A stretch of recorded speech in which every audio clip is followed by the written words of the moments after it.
ত্রয়োদশ জাতীয় সংসদ নির্বাচন উপলক্ষে দেশ জুড়ে বিভিন্ন আসনের মনোনয়নপত্র যাচাই বাছাই চলছে। দর্শক, এই নিয়ে আরো বিস্তারিত জানাতে এই মুহূর্তে সরাসরি যুক্ত হচ্ছেন আমাদের সহকর্মীরা। শুরুতেই যাচ্ছি বগুড়ায়, সেখানে আছেন সহকর্মী আব্দুস সালাম বাবু। বাবু, এই মুহূর্তে কি অবস্থা দেখছেন জানাবেন আমাদের।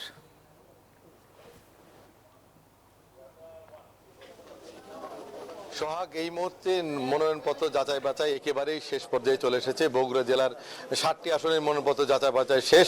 আমরা রয়েছি জেলা রিটার্নিং কর্মকর্তার কার্যালয়ে। জেলা রিটার্নিং কর্মকর্তা জনাব মোহাম্মদ তৌফিকুর রহমান, তিনি মনোনয়নপত্র যাচাই বাছাই শেষে 39 জন প্রার্থীর মধ্যে 12 জন প্রার্থীর মনোনয়নপত্র বাতিল করেছেন বিভিন্ন কারণে। হলফনামায় ত্রুটি, অসম্পূর্ণ হলফনামা দাখিল বিভিন্ন কারণেই হয়েছে। এই কিছুক্ষণ আগে বগুড়া 5 আসনের একজন প্রার্থীর মনোনয়নপত্র বাতিল করেছেন।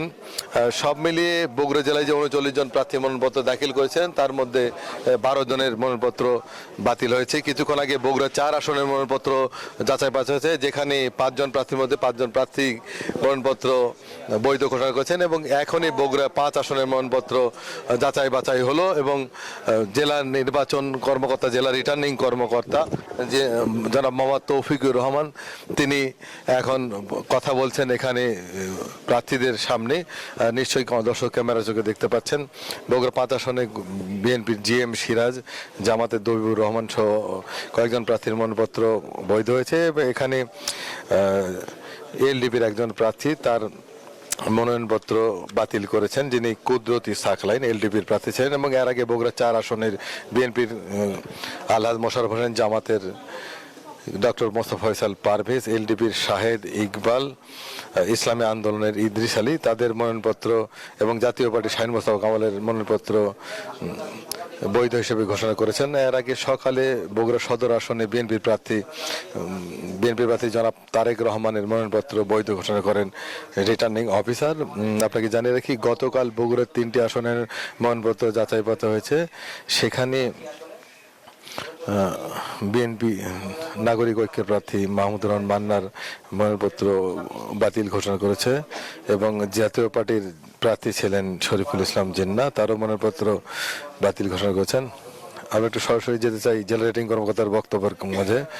সেখানে রিটার্নিং অফিসার তৌফিকুর রহমান, অতিরিক্ত পুলিশ সুপার আসাদুজ্জামান এবং জেলা নির্বাচন কর্মকর্তা ফজলুল করিম, জেলা বিএনপি সভাপতি রেজাউল করিম বাদশাহ, 5 আসনের সংসদ সদস্য প্রার্থী বিএনপির জনাব জিএম সিরাজ এখানে উপস্থিত রয়েছেন, আমরা দেখতে পেয়েছি।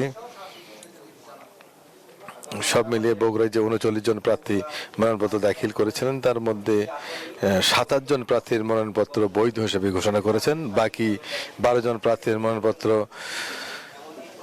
বাতিল করেছেন জেলা নির্বাচন কর্মকর্তা। তিনি জানিয়েছেন যে যাদের মনোনয়নপত্র বাতিল করা হয়েছে তারা ইচ্ছে করলেই আপিল করতে পারবেন এবং আপিলের পরই তাদের সেই আপিল নিষ্পত্তি হবে। এই ছিল বগুড়া থেকে সর্বশেষ। একই খবর জানতে যাব খুলনায় সহকর্মী মাকসুদের কাছে।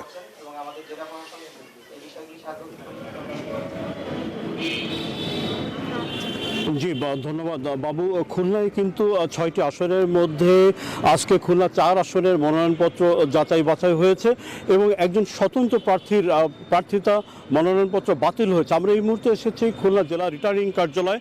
এখানে আজকে খুলনা 4 আসনের যে মনোনয়নপত্র যাচাই বাছাই কাজ ইতিমধ্যে কিন্তু শেষ হয়ে গেছে। এখানে 5 জন প্রার্থী ছিলেন, সেই 5 জন প্রার্থীর মধ্যে স্বতন্ত্র প্রার্থীর যিনি আজমাল হোসেন, তার যে সমর্থক স্বাক্ষর ছিল সেই স্বাক্ষরগুলো জালিয়াতি থাকায়, ভুল থাকার কারণে তার প্রার্থিতা বাতিল করা হয় এবং ইসলামী আন্দোলন, জামাত, বিএনপি সহ খেলাফত মজলিস বাকি 4 জন প্রার্থীর মনোনয়নপত্র সঠিক বৈধ ঘোষণা করেছেন রিটার্নিং কর্মকর্তা। এর মধ্যে খুলনা 1, 3, 4, 5, 6 এই 5টি আসনের মনোনয়নপত্র যাচাই বাছাই হয়েছে।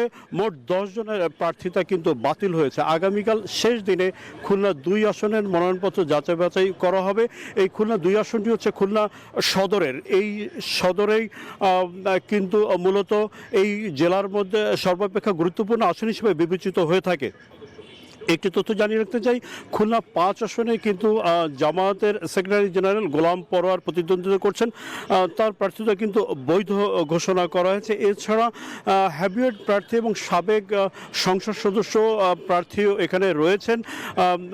যেমন খুলনা 4 আসনে আজিজুল বারী হেলাল, তিনি বিএনপির তথ্য বিষয়ক সম্পাদক, তার মনোনয়ন কিন্তু আজকে বৈধ ঘোষণা করা হয়েছে। এই আসনে তার বিরুদ্ধে লড়ছেন ইসলামী আন্দোলনের ইউনুস আহমেদ এবং একই সাথে জামাতের কবিরুল ইসলাম। তাদের সকলের প্রার্থিতা কিন্তু বৈধ ঘোষণা করা হয়েছে। আমরা যখন ভোটারদের সাথে কথা বলেছি, পাশাপাশি প্রার্থীদের সাথে কথা বলেছি, সবাই বলছে একটা উৎসবমুখর প্রতিদ্বন্দ্বিতাপূর্ণ নির্বাচন এখানে উপস্থিত হবে। জেলা রিটার্নিং কর্মকর্তা বলছেন সকল প্রার্থীকে এই নির্বাচনের আইন কানুন বিধিবিধান সম্পর্কে অবগত করা হচ্ছে। যেহেতু এটা একটা নতুন ভোট, যে একই সাথে এই ত্রয়োদশ জাতীয় সংসদ নির্বাচন পাশাপাশি গণভোট অনুষ্ঠিত হবে, তো সেই ক্ষেত্রে কিন্তু আসলে বাড়তি গুরুত্ব দিচ্ছেন এবং বাড়তি মনোযোগ দিচ্ছেন এবং সেইভাবেই কিন্তু প্রার্থীদের সাথে তারা কথা বলছেন। তো এই ছিল খুলনা রিটার্নিং কার্যালয় থেকে সর্বশেষ। আমরা একই খবর জানতে যাচ্ছি রংপুরে আমাদের সহকর্মী মানিকের কাছে। মানিক।